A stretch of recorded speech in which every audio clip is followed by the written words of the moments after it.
Reciban un saludo de la Iglesia Vida Nueva para el Mundo allá en Tlalnepantla, Estado de México. Les amamos, amamos a sus pastores, a Jesse, a Yoshimar, a sus familias, y también les amamos a ustedes. Y todos los miércoles y todos los domingos oramos por ustedes. Y sabemos, por ahí me informaron que ya están a punto de cambiarse, ¿es verdad? ¿Ya nos vamos de aquí? Bueno, gracias a Dios, así como cuando la nube se movía en el Antiguo Testamento, ¿se acuerdan? Y entonces el pueblo de Israel tenía que levantar el tabernáculo, levanten el piano, levanten la pantalla, las luces, échenlas a la camioneta y vámonos. Entonces nos cambiamos pronto, el pastor Jesse ya les informó de todo esto y estaremos muy contentos también de visitarlos en sus nuevas instalaciones. Recuerden que las instalaciones que usamos aquí en las iglesias, ¿verdad?, son temporales, son pasajeras.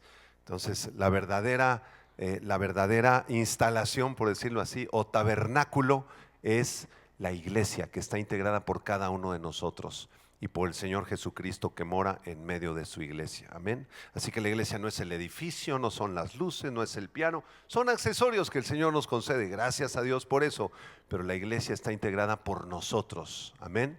Eso es muy importante que lo podamos comprender.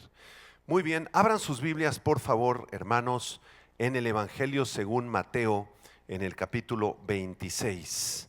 Vamos a Mateo capítulo 26, versículo 36 en adelante, en un tema que se titula La batalla en Getsemaní.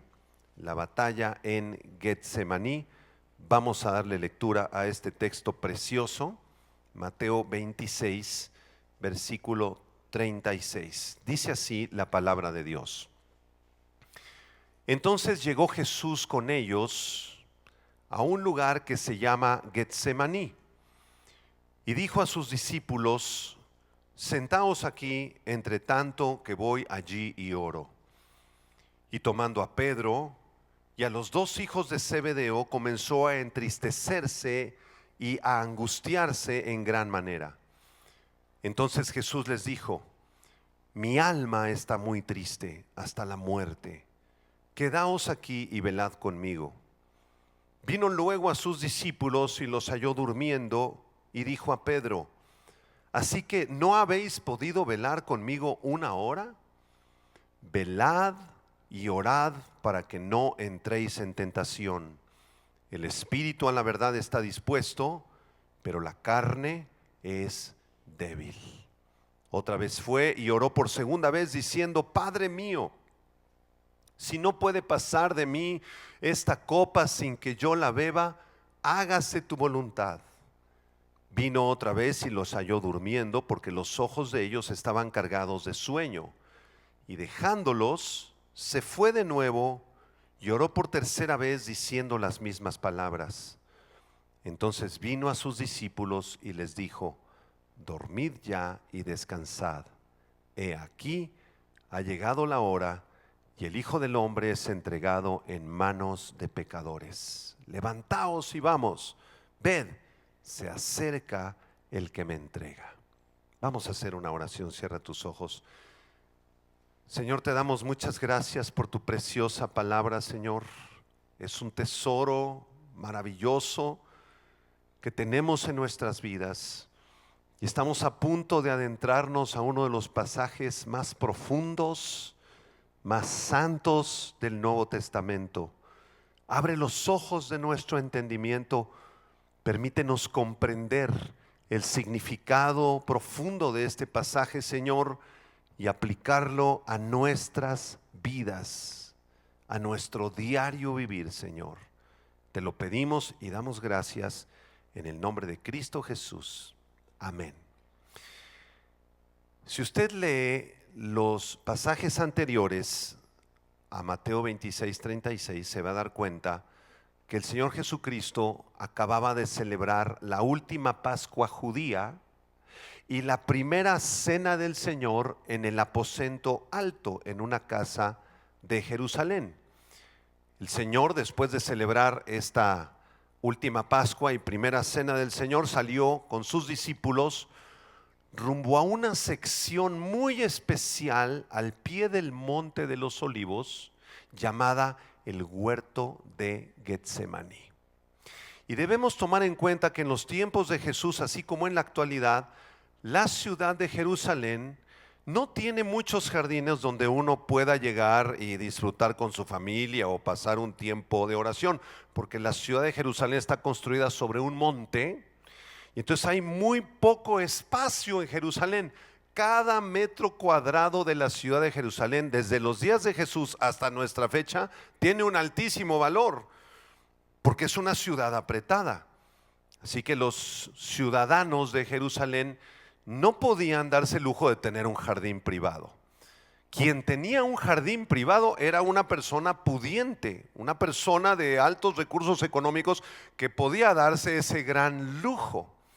Y por supuesto, Jesús en aquella noche antes de su crucifixión tenía los recursos o la forma de entrar a este jardín. Y uno se pregunta, ¿cómo es posible que Jesús pudo entrar a ese jardín en la ciudad de Jerusalén, donde además estaba celebrando la Pascua judía? Y usted debe tomar en cuenta que los habitantes de Jerusalén de aquel tiempo eran más o menos 50,000. Pero durante los días de la Pascua se triplicaba la población a 150,000 porque se llenaba de peregrinos. La gente venía de Galilea, venía de Judea, de la zona del Mar Muerto, de Jordania, de toda la región de Israel para venir a celebrar la Pascua. Por lo tanto, no había un hotel donde usted se pudiera quedar. Y si encontraba uno, era carísimo. El Señor Jesucristo tuvo acceso a este jardín. ¿Cómo fue que tuvo acceso a ese jardín? Bueno, la Biblia no nos lo explica con claridad, pero lo más probable es que el Señor Jesucristo haya tenido algunos amigos anónimos que lo ayudaron en su ministerio. ¿Se acuerdan la persona que prestó el burrito donde Jesús entró a Jerusalén? Ese fue un amigo anónimo. ¿Se acuerdan que el Señor Jesús celebró la cena del Señor y la última Pascua en un lugar llamado el aposento alto, allá en Mateo 26 del 17 en adelante? ¿Cómo hizo el Señor Jesús? Él no tenía ninguna propiedad. Los discípulos eran pobres, eran pescadores, era gente del pueblo. Seguramente algún amigo anónimo les prestó el aposento alto para que ahí celebraran la cena de la Pascua. Lo mismo pasó con este precioso lugar llamado el huerto de Getsemaní. Seguramente era el jardín privado de alguna familia que eran amigos del Señor Jesucristo. Este pasaje que acabamos de leer, hermanos, se ha descrito en muchos libros de teología como el lugar santo del Nuevo Testamento. Porque aquí en el huerto de Getsemaní vamos a encontrar a Jesús en agonía. Vamos a encontrarlos sudando como grandes gotas de sangre. El Señor Jesucristo acaba de celebrar la Pascua, pero está a punto de ir a la cruz. Dentro de pocas horas, en la madrugada, llegará Judas el traidor con los soldados romanos y los soldados de la guardia judía del templo para prender a Jesús y llevarlo a la cruz. A las 9 de la mañana el Señor Jesucristo estaría colgando en la cruz del Calvario. Así que esta es la última noche que pasa Jesús en la tierra antes de morir por nuestros pecados.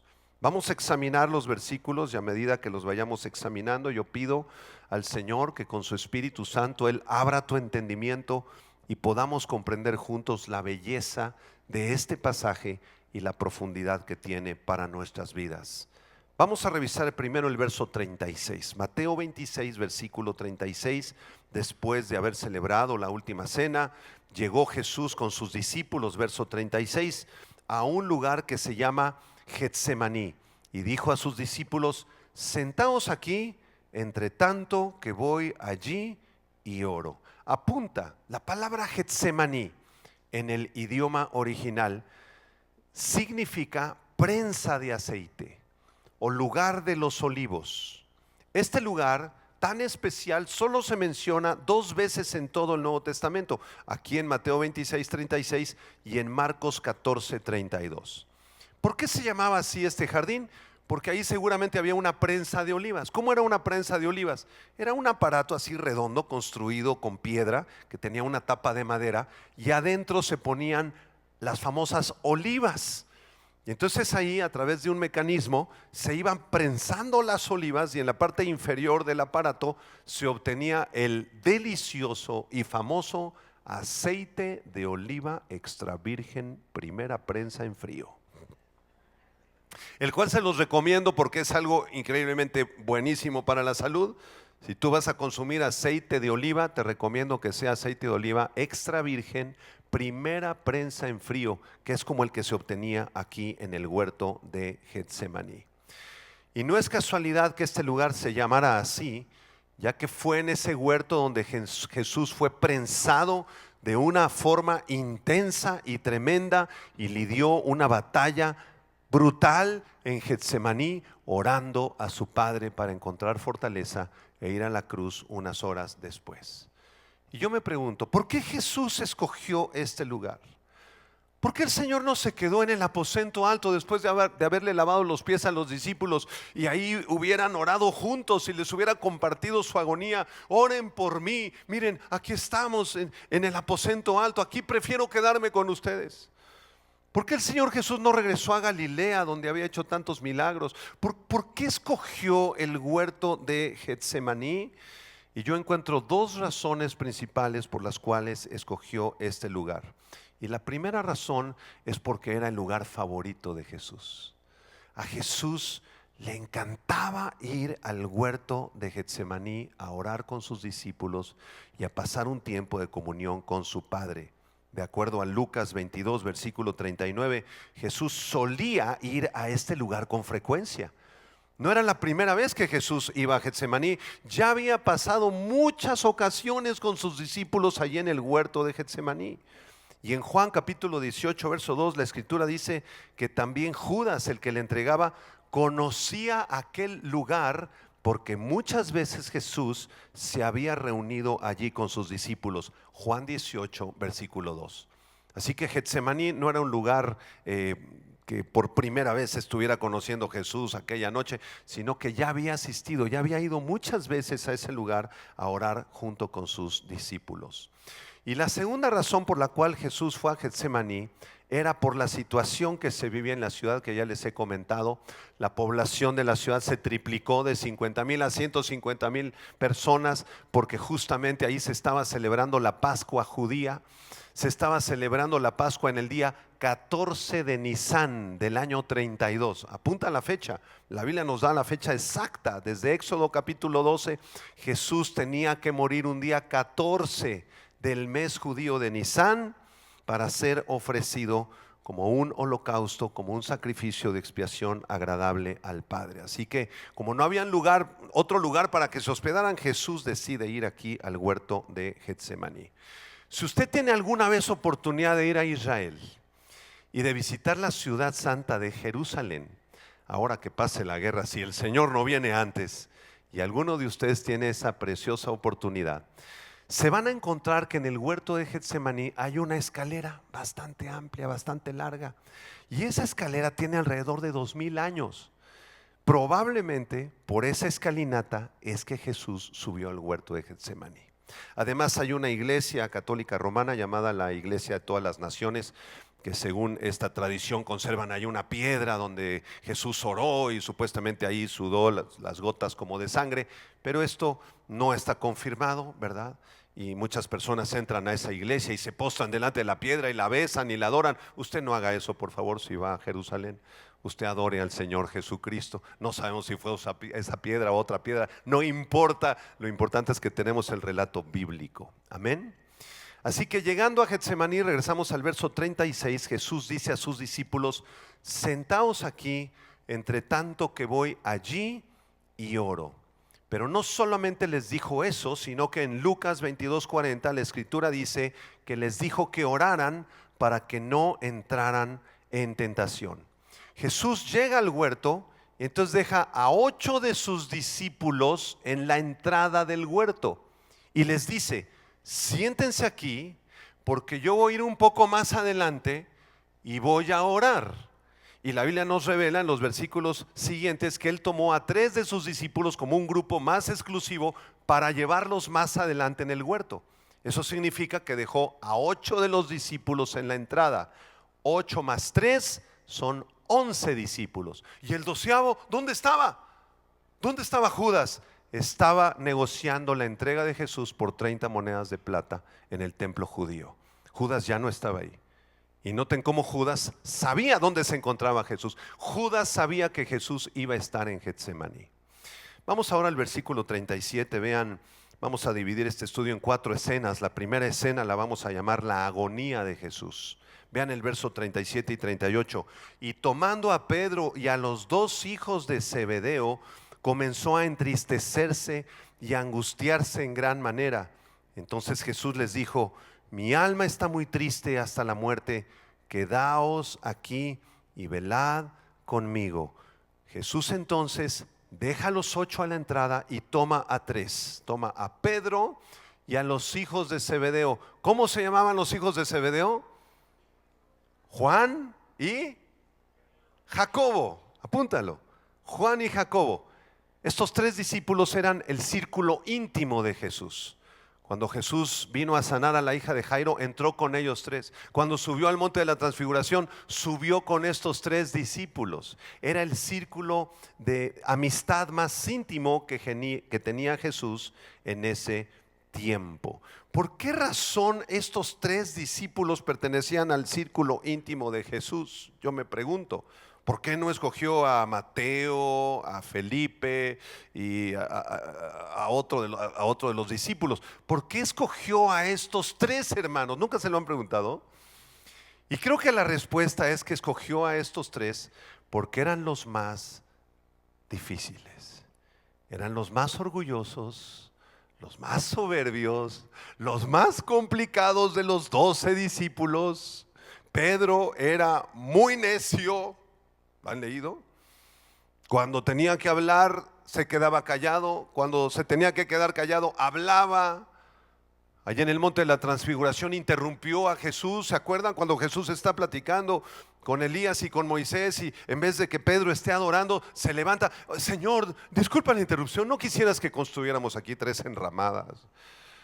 Ese Pedro era tremendo, hermanos. Era agresivo, era impulsivo, era necio, era de carácter atravesado.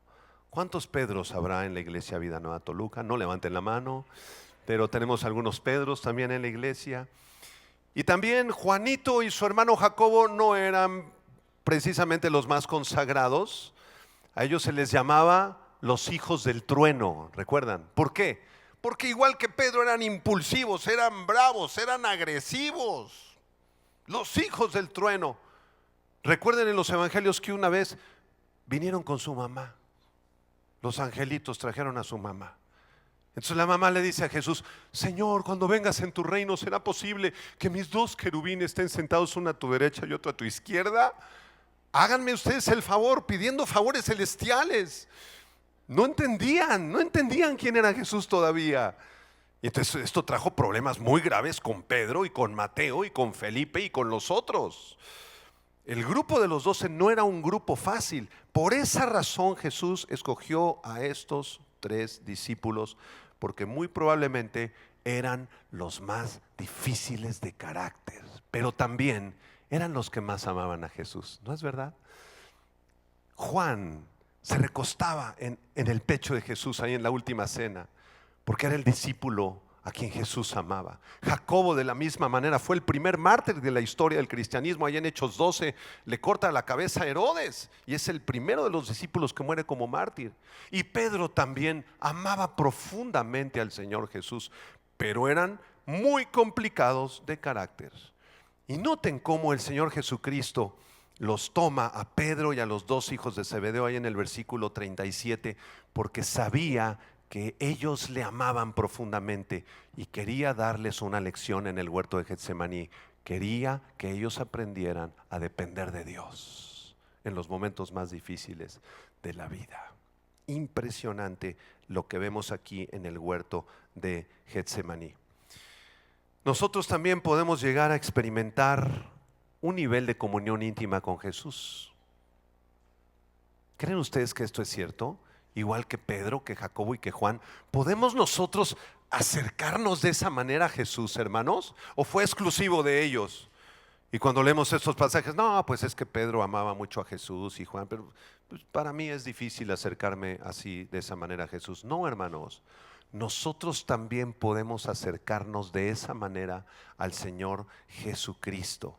Nosotros debemos valorar el perdón que tenemos por su sangre derramada en la cruz, y al hacerlo podemos valorar su amor y caer de rodillas y decirle: Jesús, te amo con todo mi corazón.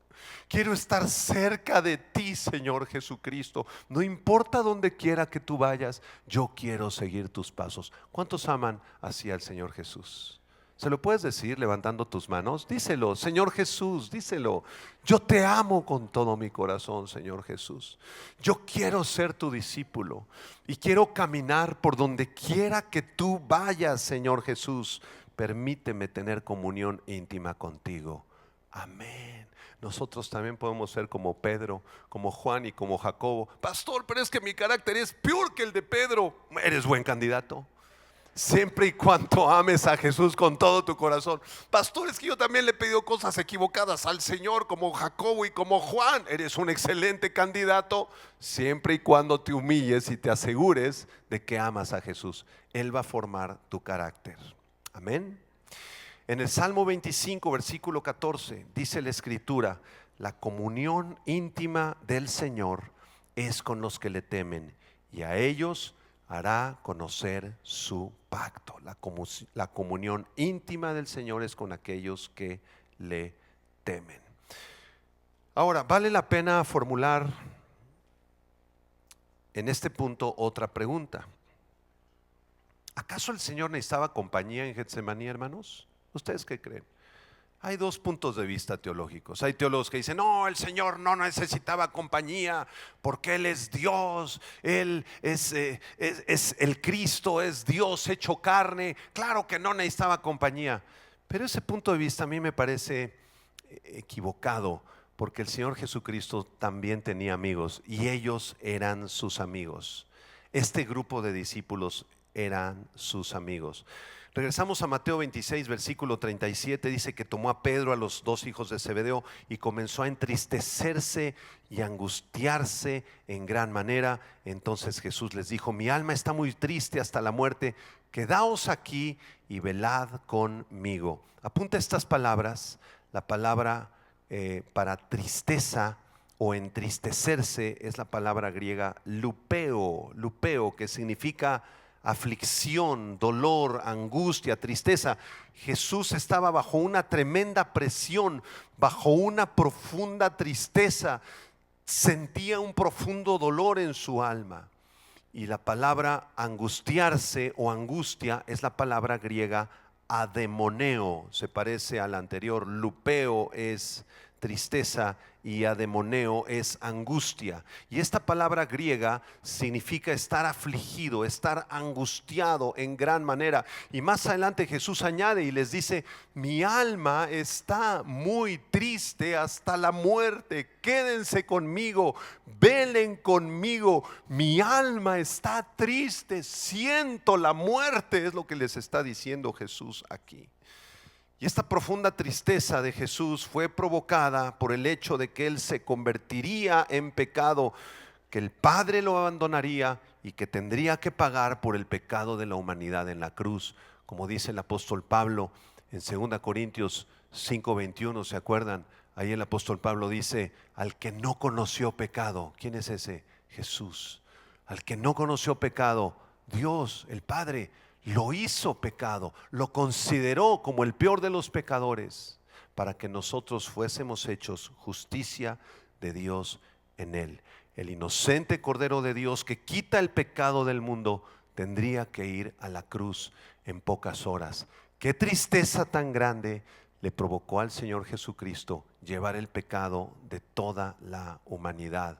Y de la misma manera, qué tristeza le provocamos nosotros cuando pecamos. Cuando pecamos deliberadamente y no nos arrepentimos, qué tristeza tan grande le provocamos al corazón de nuestro precioso Salvador. Quiero que todos vayan a la primera de Pedro capítulo 2, por favor. Vamos a leer este texto. Primera de Pedro capítulo 2, versículo 21 al 24. el Señor nos va a hablar a través de este pasaje. Primera de Pedro 2, del 21 al 24. ¿Lo podemos leer en voz alta todos, hermanos, para que participemos? ¿Sí? ¿Lo tienen en su Biblia? Búsquelo en su Biblia. Primera carta de Pedro, capítulo 2, verso 21. ¿Qué dice? Por favor, en voz alta. Dice: pues para esto fuisteis llamado, porque también Cristo padeció por nosotros, dejándonos ejemplo para que sigáis sus pisadas, el cual no hizo pecado, ni se halló engaño en su boca, quien cuando le maldecían no respondía con maldición, cuando padecía no amenazaba, sino encomendaba la causa al que juzga justamente, quien llevó él mismo nuestros pecados en su cuerpo sobre el madero, para que nosotros, estando muertos a los pecados, vivamos a la justicia, y por cuya herida fuisteis sanados. ¿Para qué nos llamó el Señor Jesús? ¿Para qué nos dejó ejemplo? Para que sigamos sus pisadas, hermanos. Nosotros somos cristianos, ¿no es verdad? ¿Cuántos cristianos hay acá? Amén, sí. ¿Qué significa cristiano? Es un seguidor de Cristo. Es alguien que es discípulo de Cristo, alguien que ama a Cristo. Entonces, para esto fuimos llamados, para que sigamos las pisadas del Señor Jesucristo, para que donde quiera que Él camine, nosotros le sigamos. Y te tengo una noticia en esta mañana: el Señor Jesucristo va rumbo a un huerto. Va rumbo al huerto de Getsemaní, el huerto del sufrimiento, el huerto de la adoración, de la rendición a su Padre, donde Él rindió su voluntad al señorío de su Padre. Y si tú eres creyente, tú vas siguiendo al Señor Jesús. Tú y yo también tendremos que ir al huerto de Getsemaní. Todos los que seguimos a Jesús tendremos que pasar por Getsemaní, porque todos nosotros, amados hermanos, sufriremos diversas pruebas como las que el Señor Jesucristo sufrió. Todos nosotros tendremos que pasar por nuestro Getsemaní, por una situación terrible, por una traición de un amigo o de un hermano, por un robo, por un asalto, por un secuestro, por cosas terribles, por una enfermedad. Todos tendremos que pasar por Getsemaní, pero recuerda, cuando estés en tu Getsemaní, el Señor Jesucristo está contigo. El rey David, en el Salmo 42, como de una manera anticipada, profética, habló probablemente de lo que Jesús pasaría en Getsemaní en aquella noche. Voy a leer el Salmo 42 del 1 al 5, donde el rey David dice que tiene sed de Dios, porque está en medio de una aflicción y de una angustia, y él tiene sed de Dios. Salmo 42 dice: como el ciervo brama por las corrientes de las aguas, así clama por ti, oh Dios, el alma mía. Mi alma tiene sed de Dios. ¿Cuántos pueden decir eso? Díganlo en voz alta: mi alma tiene sed de Dios, del Dios vivo. ¿Cuándo vendré y me presentaré delante de Dios? Y nota el verso 3: fueron mis lágrimas mi pan de día y de noche, mientras me dicen todos los días: ¿dónde está tu Dios? Me acuerdo de estas cosas y derramo mi alma dentro de mí, de cómo yo fui con la multitud, la conduje hasta la casa de Dios, entre voces de alegría y de alabanza del pueblo en fiesta. ¿Por qué te abates, oh alma mía? Dígalo conmigo: ¿por qué te abates, alma mía, y te turbas dentro de mí? Espera en Dios, porque aún he de alabarle, salvación mía y Dios mío. Cuando pases por tu Getsemaní, sufras una traición, alguien se burle de ti, cuando alguien te robe, cuando alguien venga y te sientas que te clavan un puñal en tu corazón, acuérdate de Getsemaní. El Señor Jesucristo no abrió su boca, sino que encomendó su causa al que juzga justamente. Perdona a tus enemigos, perdona a las personas que te han traicionado, y también tú pide perdón. Si es que tú traicionaste, si es que tú lastimaste, también humíllate y pide perdón. Y aprendamos a guardar ese silencio santo que tuvo Jesucristo en la cruz del Calvario. donde Él pronunció las palabras al final, a punto de morir: Padre, perdónalos, porque no saben lo que están haciendo.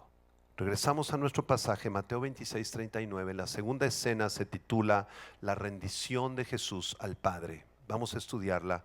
Recuerden que este pasaje es el lugar santo del Nuevo Testamento, un pasaje precioso.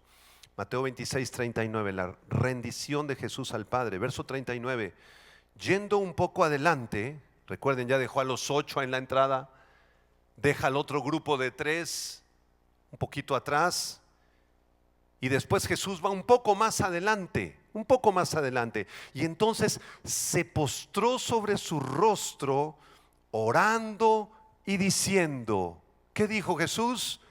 Padre mío, si es posible, pase de mí esta copa, pero no sea como yo quiero, sino como tú.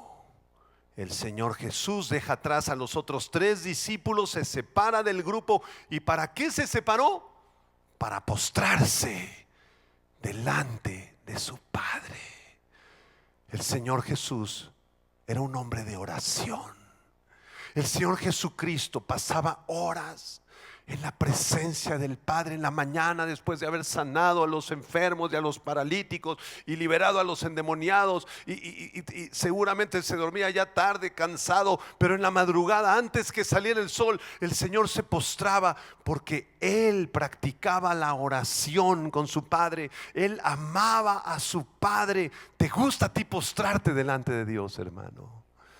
Ya es un hábito en tu vida, porque así como lo era en Jesús, así nosotros vamos siguiendo a Jesús, insisto, para que sigamos sus pisadas, nos dijo Pedro. Y si Él va y se aparta a un lugar secreto, a un lugar donde Él está solo, sin interrupciones de ningún tipo, así nosotros debemos hacerlo también. Así nosotros, empezando nuestro día en la mañana, deberíamos postrarnos un tiempo a puerta cerrada, con el celular apagado, sin distracciones, sin que nadie ni nada nos moleste, para pasar tiempo postrados delante de nuestro Padre Celestial. Dice la Escritura, yendo un poco más adelante, se postró sobre su rostro. Hermano, hermana, te tengo una pregunta, apúntala en tu cuaderno. ¿Cuándo fue la última vez que nos postramos delante de Dios a solas? Mi hermano decía el otro día: pastor, es que yo como que siempre estoy orando, ¿no? Cuando voy en el carro, cuando estoy cocinando, cuando estoy en el trabajo, yo siempre estoy orando, no tengo necesidad de postrarme. Eso no dice la Biblia. La Escritura dice que Jesús buscaba un lugar secreto, y en Mateo capítulo 6 nos insiste: cuando tú ores, entra en tu aposento y, cerrada la puerta, ora a tu Padre que está en lo secreto, y tu Padre que ve en lo secreto te recompensará en lo público. ¿Sabe por qué no nos postramos?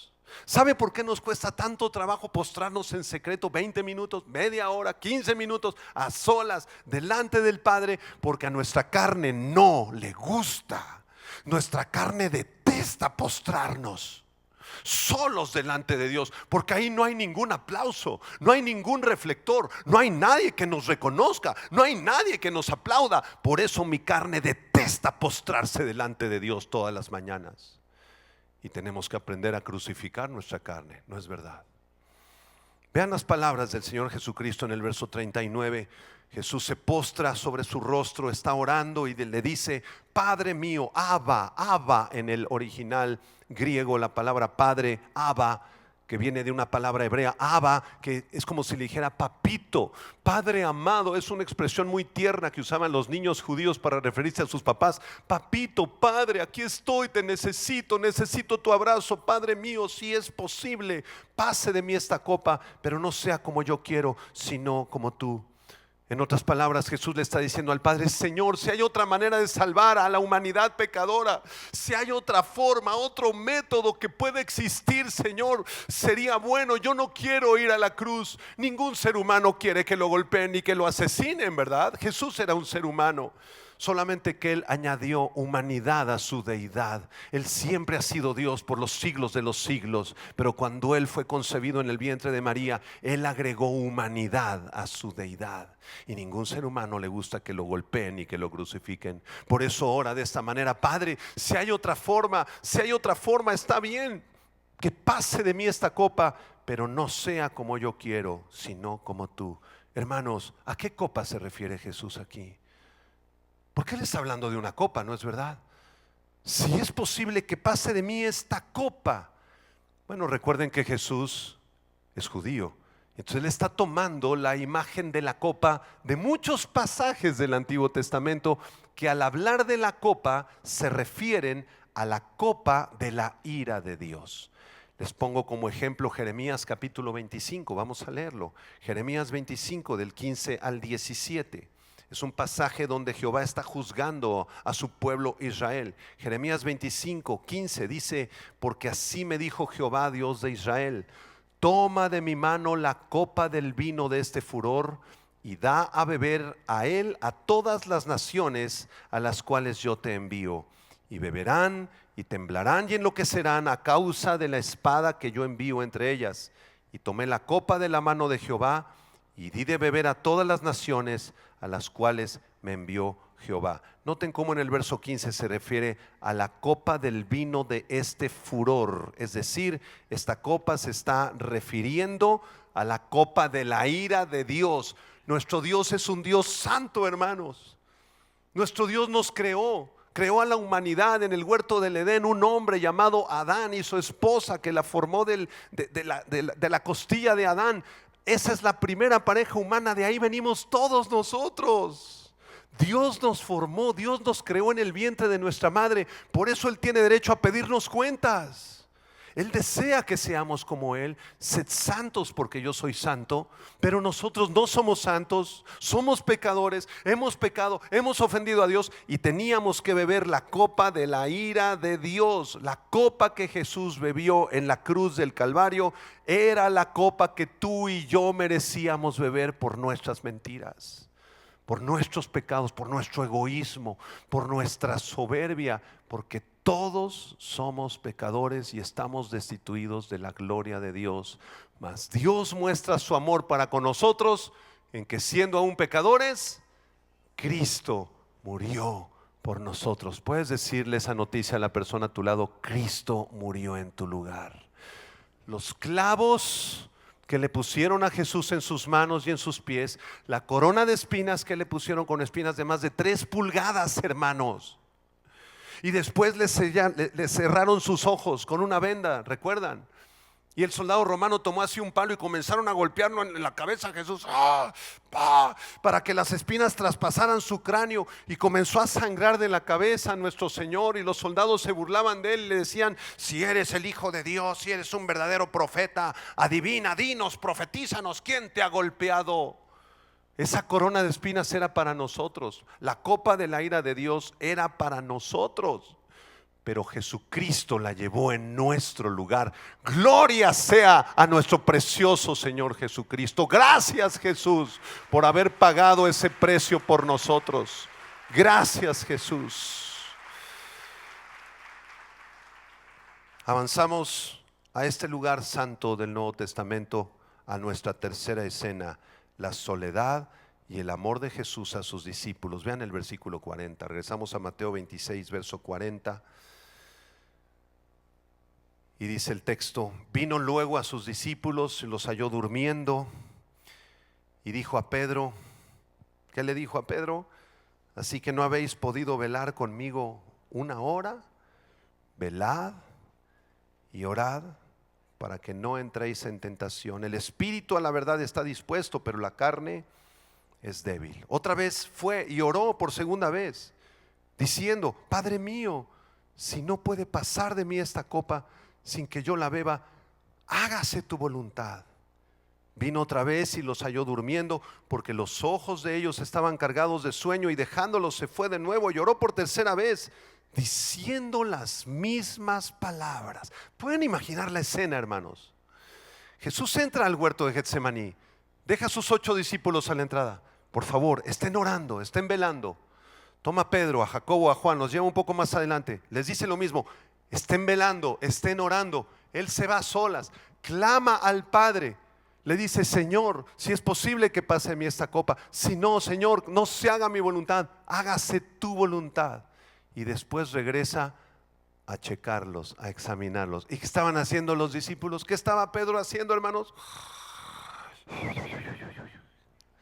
Y Juan y Jacobo también. Porque habían pasado días complicados, difíciles. Venían de la entrada triunfal a Jerusalén. Jesús hizo varios milagros, entró en el templo esos días, etcétera, etcétera. Venían de días complicados, estaban muy cansados. Sus ojos estaban cargados de sueño. Pero el Señor Jesús los quería preparar, no para que oraran por Él, sino para que oraran por ellos mismos, que aprendieran la lección de la adoración en Getsemaní. Ellos necesitaban aprender a orar, pero regresa y los encuentra dormidos. Dile a la persona a tu lado: no te duermas, hermano. Estamos a la mitad de la prédica. ¿Y cuál fue la reacción de Jesús? ¿Por qué Jesús no levantó a Pedro y lo sacudió? Le dijo: a ver, Pedro, ponte de pie. ¿Cuántas veces te he dicho, Pedro, que te pongas a orar cuando estamos en medio de una prueba? Pedro, eres un cabezón. ¿Sabes qué, Pedro? Expulsado del ministerio, tarjeta roja, fuera del partido. Y tú, Juan y Jacobo también, ¿saben qué? Expulsados, ya no quiero que sean mis discípulos. ¿Merecían ser expulsados estos tres? ¿Usted qué piensa? Sí, claro que merecían ser expulsados. Estaban con el Hijo de Dios, con Jesucristo, y no pudieron seguir una instrucción sencilla. Ni siquiera una hora pudieron velar conmigo. Versículo 40, subráyalo por favor en tu Biblia, el verso 40, porque Jesús también te lo está diciendo a ti, hermano. No habéis podido velar conmigo, no han podido orar conmigo ni tan solo una hora. Quiero preguntarte, hermano, honestamente, yo me lo pregunto también a mí mismo: ¿cuánto tiempo pasaste en oración el día de ayer? Ayer sábado. ¿Cuánto tiempo buscaste al Señor? Porque tú dices que lo amas, ¿verdad? Dices que eres creyente. Entonces, ¿cuánto tiempo oraste ayer sábado? Y el viernes, que fue un día muy complicado, muy difícil, mucho tráfico, los niños, el trabajo, las escuelas. ¿Cuánto tiempo oramos el viernes? Pastor, es que estoy muy ocupado, ahorita estamos a la mitad de la mudanza de Toluca. No tenemos tiempo para esas cosas de orar, pastor. El Señor Jesús te pregunta: ¿cuánto tiempo, ni tan solo una hora, has podido velar conmigo? Y en el verso 41 el Señor Jesús les muestra un principio espiritual muy importante. Velen y oren, estén atentos. La palabra velar, gregoreo en griego, significa presten atención, sean precavidos, estén alertas. Velad y orad. ¿Para qué? Para que no entres en tentación, porque el espíritu está dispuesto. Los cristianos efectivamente amamos al Señor Jesús, quisiéramos orar mucho tiempo todos los días, pero nuestra carne es débil, débil, débil. Y como les decía hace un momento, lo que más detesta mi carne es orar en privado. Mejor ponme a orar en público, porque así al menos me puedo lucir y puedo hacer un tono de voz especial y puedo así cambiar la voz para impresionar a la iglesia. Pero eso es mi carne, eso no es correcto, eso es un pecado. El Señor desea que tú ores y veles todas las mañanas y todas las noches. Hijita, aquí hay muchos adolescentes, jovencitos. ¿Cómo está tu vida de oración?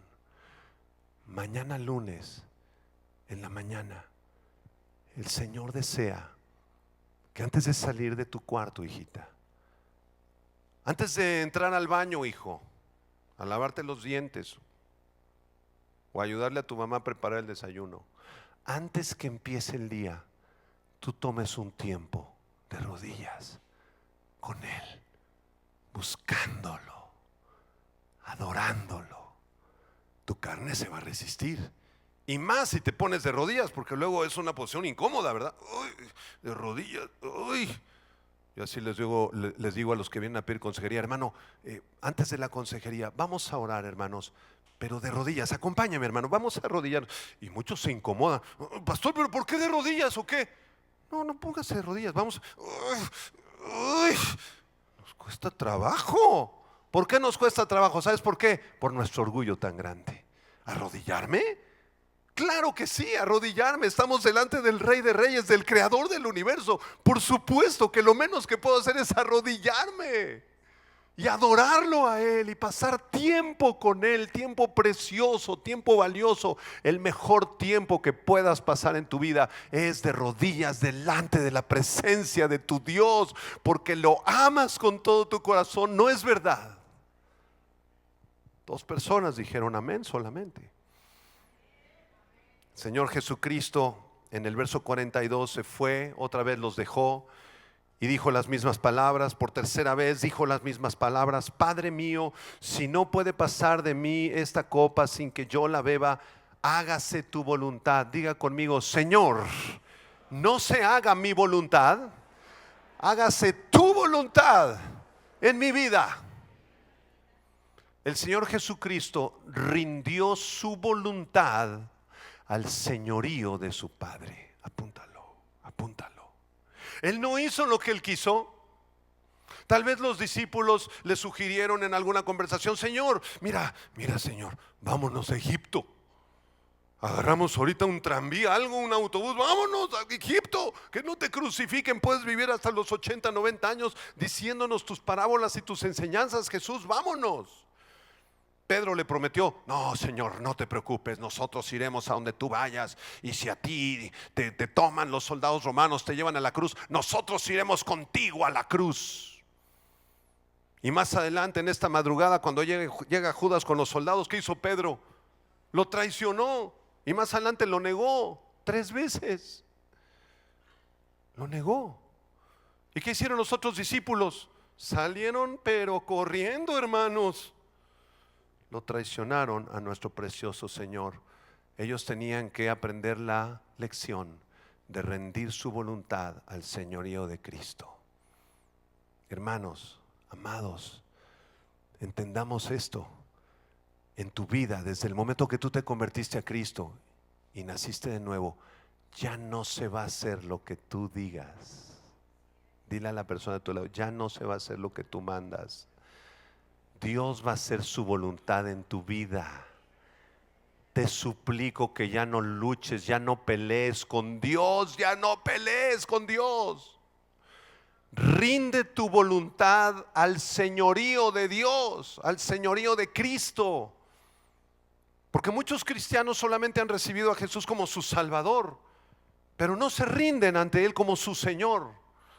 Yo quiero que Jesús sea mi Salvador, porque yo no quiero ir al infierno. Te recibo como mi Salvador. Sálvame del pecado, sálvame del diablo, sálvame de mí mismo, sálvame del infierno. Te quiero como Salvador, pero a la hora que te metes con mis finanzas, con mi comportamiento sexual y con las películas que veo, ahí sí ya no sé, ahí ya no eres mi Señor. Eres mi Salvador, pero no eres mi Señor. Eso no puede ser. Si tú piensas así, no has nacido de nuevo, no has entendido el cristianismo, no eres creyente. Porque un verdadero creyente no solamente recibe a Cristo como Salvador de su alma, también rinde su voluntad al señorío de Cristo. Señor, pues nos vamos a ir a vivir a Cancún, porque allá nos salió trabajo, Señor. Ah, sí, ¿tú y cuántos más se van a ir a Cancún? ¿Ya oraste al menos unos 2 años? ¿Ya pediste consejo al menos con 2 o 3 pastores? ¿Ya oraste y rendiste tu voluntad al señorío de Cristo? ¿Ya le dijiste: Señor, no se haga mi voluntad, hágase tu voluntad en mi vida? Y si eso no me conviene, que se cancele Cancún, Señor. Si a mis hijos no les conviene, si a mi esposa no le conviene, no vamos a ir a ningún lugar a menos que tú nos confirmes completamente, Señor, que viene de ti. Pastor, me voy a casar aquí con el Juanjo. No me digas, mijita, ¿en serio? Ah, mira, ¿y el Juanjo es cristiano? No, pastor, es santero y es brujo, pero ya vino a la iglesia. Ah, ¿y por qué te quieres casar? Porque lo amo, es tan guapo, tan lindo, mi Juanjo, precioso. Tú tienes que entender, hija, tienes que entender, hijo, que no se va a hacer lo que a ti se te dé la gana en tu vida. Si tú amas al Señor Jesucristo, tienes que rendir tu voluntad al señorío de Cristo y decirle: Señor, este muchacho claramente no me conviene, no es para mí, es lo que yo quiero, Señor, pero no se haga mi voluntad, hágase tu voluntad en mi vida, Señor. Rindo mi voluntad al señorío de Cristo. Es lo que hizo Jesús en Getsemaní. Los que deseen rendir su voluntad al señorío de Cristo, tengan mucho cuidado con la oración que vamos a hacer a continuación. Si no estás convencido, no lo hagas.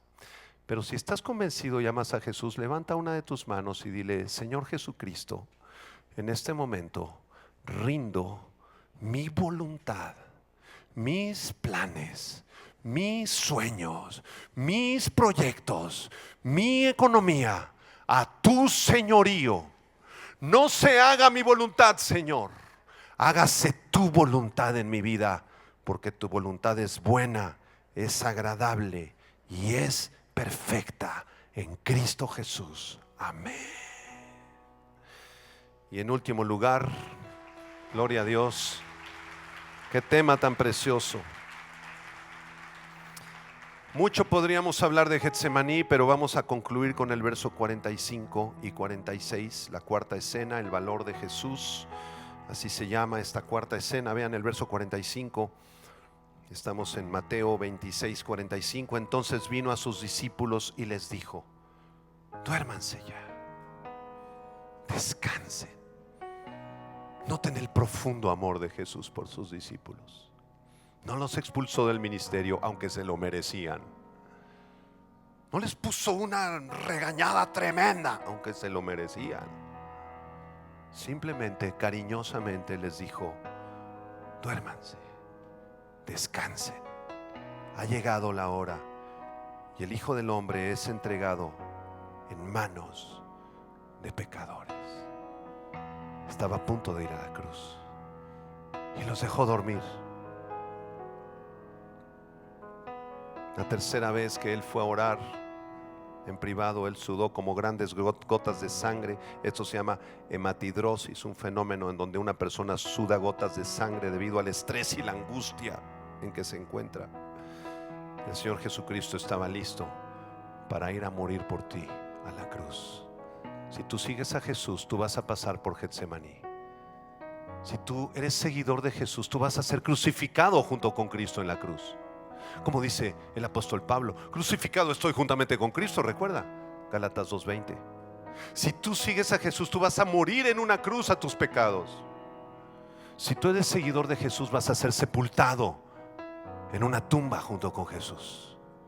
Y si tú sigues y amas a Jesús, resucitarás de los muertos también un día. Nosotros seguimos a un hombre que fue golpeado, que fue crucificado, que fue maldecido, que murió, que resucitó. Eso es lo que nos espera en esta vida. ¿Estás listo para seguir a Cristo? Conclusiones rápidamente. Conclusión número uno: todos nosotros pasaremos por tiempos de agonía y sufrimiento en esta vida. Todos pasaremos por Getsemaní. Amén. Tal vez algunos están pasando un tiempo bonito. Hay salud, hay trabajo, hay dinero, hay todo. Prepárate, porque el Señor te va a llevar a Getsemaní, tal vez más pronto de lo que esperamos. Segunda conclusión: la única forma de enfrentar en esta vida el sufrimiento y el dolor, sobre todo cuando pasamos por momentos de gran prueba, por desgracias personales, pérdidas. Tal vez alguien aquí está pasando una pérdida de un familiar que falleció o que está muy grave en el hospital. ¿Qué debes hacer? Imitar el ejemplo de Jesús.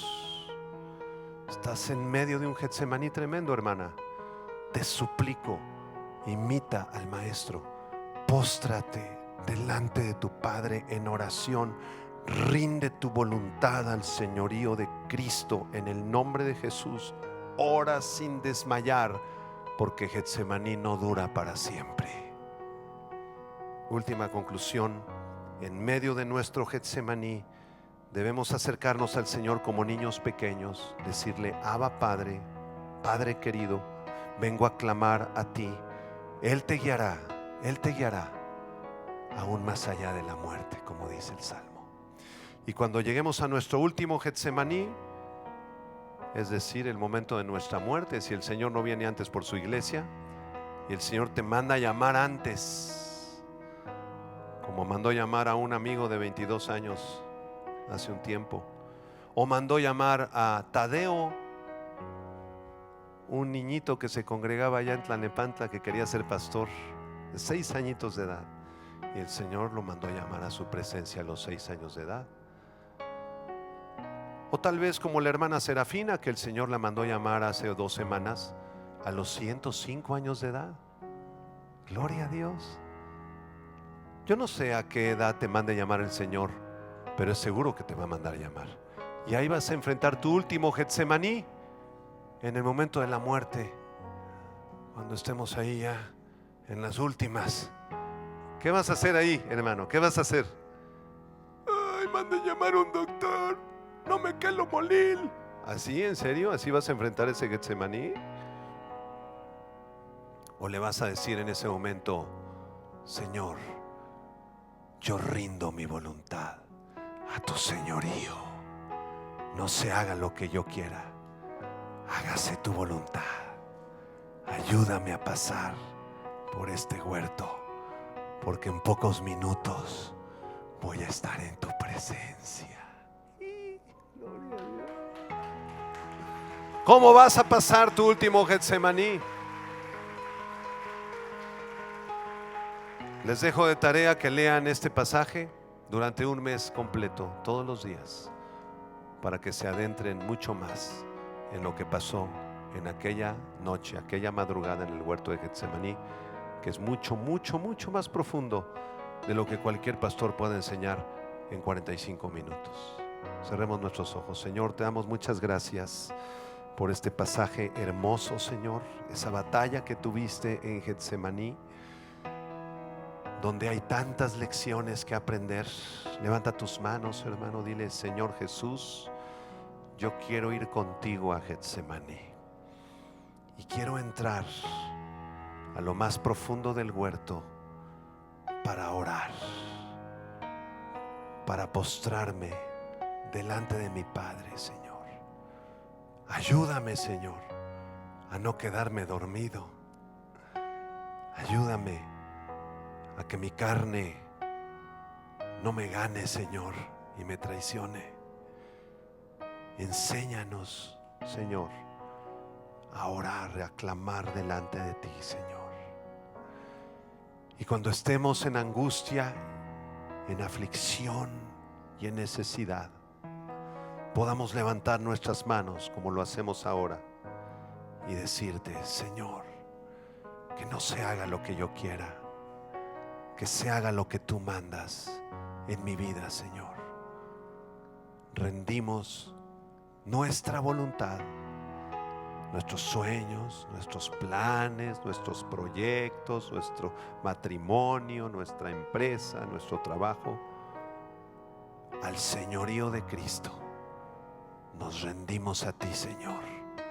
Transfórmanos, cámbianos, porque somos como Pedro, como Juan, como Jacobo, que se quedaron dormidos, que no, a veces tal vez no entendían nada de lo que estaba pasando, Señor. Muchas veces hasta te hemos traicionado, Señor, como ellos lo hicieron. Pero con nuestras manos levantadas te damos gracias por tu infinita paciencia y amor que nos has tenido. Dile: Señor, gracias por el infinito amor y paciencia que me has tenido, porque yo merecía esos clavos, merecía esos golpes, merecía esa cruz, pero en tu infinito amor me salvaste, me rescataste. Rindo mi vida y mi voluntad a tu señorío. Tú eres mi Salvador, Jesús, pero también deseo que seas mi Señor. Muéstrame tu voluntad en cada área de mi vida y enséñame a postrarme en Getsemaní todas las mañanas que me resten de vida y todas las noches que me resten de vida, y poner a un lado el teléfono, la televisión, los distractores, los pendientes, los pagos, la familia, un poco, para estar contigo, Señor, porque eso es lo más valioso que tengo en esta vida: conocerte, amarte y servirte con toda mi alma, Jesús. Así, con tus ojos cerrados, nadie abra sus ojos. Si hay alguna persona que todavía no ha rendido su voluntad al señorío de Cristo, si no lo has recibido como Salvador y Señor, este es el momento que lo hagas, joven. Ya no te tardes más, porque el Señor te puede llamar a cuentas en cualquier momento. Ríndele tu vida, jovencita, amigo que nos visitas, pareja, matrimonio, adultos, ancianos, ríndele tu vida, no tardes.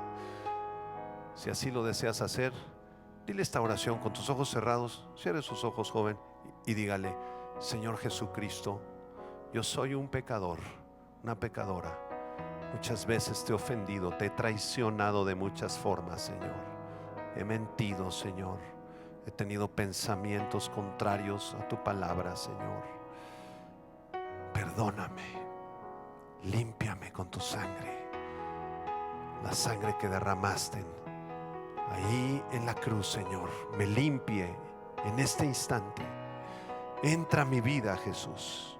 Concédeme el milagro del arrepentimiento y concédeme el milagro de nacer otra vez, Señor. Te recibo en mi corazón como Salvador, pero no solo como Salvador, también como Señor.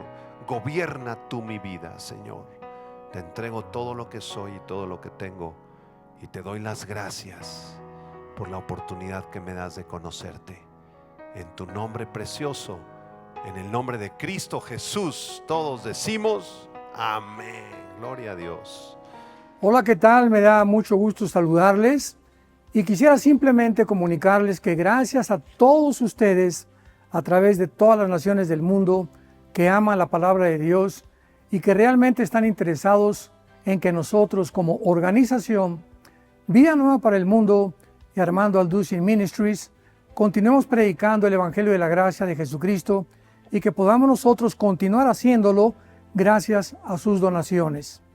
Este año cumplimos 46 años de ministerio, 46 años donde hemos predicado, hemos enseñado, hemos tenido seminarios y de diferentes formas de estudios bíblicos alrededor del mundo, y hemos pensado y considerado de una forma fiel el Evangelio de la sana doctrina de Jesucristo. Nosotros, con todas estas donaciones, tenemos que sostener pastores, misioneros, obras, equipos de televisión, y aún continuamos buscando la manera de poder elevar este ministerio.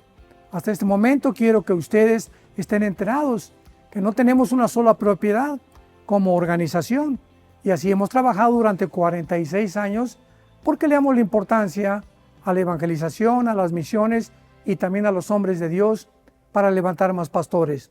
Le damos las gracias y que pueda Dios con su gracia tocar sus corazones y que puedan ustedes invertir en un terreno donde es fructífero, porque creemos que ha producido bastante buen fruto para la gloria de Dios. Gracias, muchas gracias por sus aportaciones y por las donaciones que sabemos ustedes continuarán haciendo para que podamos continuar siendo fieles en la predicación del Evangelio de la gracia de Dios. Que Dios les bendiga.